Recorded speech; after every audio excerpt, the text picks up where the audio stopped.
Herzlich willkommen zu einem neuen Video. Heute stelle ich euch die Smartwatch von Eporax vor.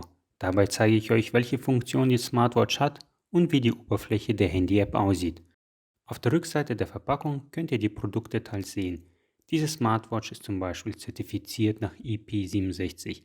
Das heißt, das Gerät ist zum einen staubdicht und zum anderen geschützt vor zeitweiligem Untertauchen bis maximal 1 Meter Wassertiefe für maximal 30 Minuten.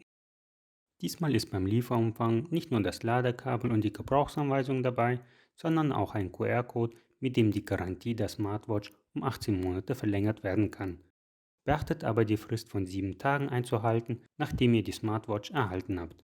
Nach 1,5 Stunden ist der 210 mAh Akku wieder aufgeladen und hält bei normaler Nutzung bis zu 7 Tage. Falls ihr es nicht kennt, auf der Rückseite hier rot markiert befindet sich der Sensor für unter anderem die Herzfrequenzmessung. Durch das Wischen von rechts nach links bzw. von links nach rechts kann man sich die Schlafüberwachung, den Schrittzähler und die allgemeinen Statistiken anschauen. Wenn ich von oben nach unten wische, dann taucht das Menü mit den Einstellungen auf. Hier kann die Taschenlampe eingeschaltet werden oder die Vibration der Smartwatch. Habt ihr eine Verbindung mit der Smartwatch und eurem Handy, dann könnt ihr euch das Wetter anzeigen lassen. Des Weiteren kann die Helligkeit eingestellt werden, man hat einen weiteren Zugriff auf die Einstellung und der Display-Hintergrund kann geändert werden. Wischen von unten nach oben führt in das Menü der weiteren App-Funktionen. Hier finden wir die 8 verschiedenen Sportmodis wie Gehen, Laufen oder Bergsteigen. Wählen wir mal Gehen aus. Angezeigt wird einem die Trainingszeit, der Herzschlag, die verbrannten Kalorien, die zurückgelegten Kilometer und der Schrittzähler. Sobald ihr die Smartwatch am Handgelenk habt, könnt ihr den Herzschlag und Blutdruck messen. Zusätzlich könnt ihr euch auch noch den Blutsauerstoff einzeigen lassen. Laut der Handy-App ist ein Sauerstoffgehalt zwischen 96 und 99% in Ordnung.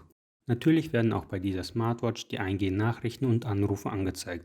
Ihr müsst nur in der Handy-App das jeweilige Häkchen setzen, wie zum Beispiel bei WhatsApp oder Instagram. Eingehende Anrufe können abgelehnt werden, Anrufe annehmen erfolgt weiterhin über das Handy. Wer gerne Selfies macht, kann die Funktion der Kamerasteuerung nutzen. Entweder man tippt auf das Display der Smartwatch oder bewegt sein Handgelenk zügig, um die Handykamera auszulösen. Bei der Musiksteuerung kann über die Smartwatch die Musik am Smartphone wiedergegeben oder pausiert werden. Die Lautstärke lässt sich ebenfalls regeln. Und bevor ich euch die Screenshots aus der Handy-App zeige, stelle ich euch noch die letzten Funktionen vor, die Telefonsuche. Auch wenn das Handy lautlos eingestellt ist, wie bei mir meistens, ertönt ein lautes Geräusch und ihr findet euer Handy ohne Probleme wieder. Die Handy-App nennt sich HeroBand 3 und sobald ihr dieses auf eurem Handy installiert habt, könnt ihr diverse Freigaben für die Smartwatch einstellen. Zudem habt ihr auf dem Handy eine schöne grafische Übersicht zu den einzelnen Messwerten und dem Schrittzähler. Ich hoffe, euch hat das Video gefallen. Bis zum nächsten Mal.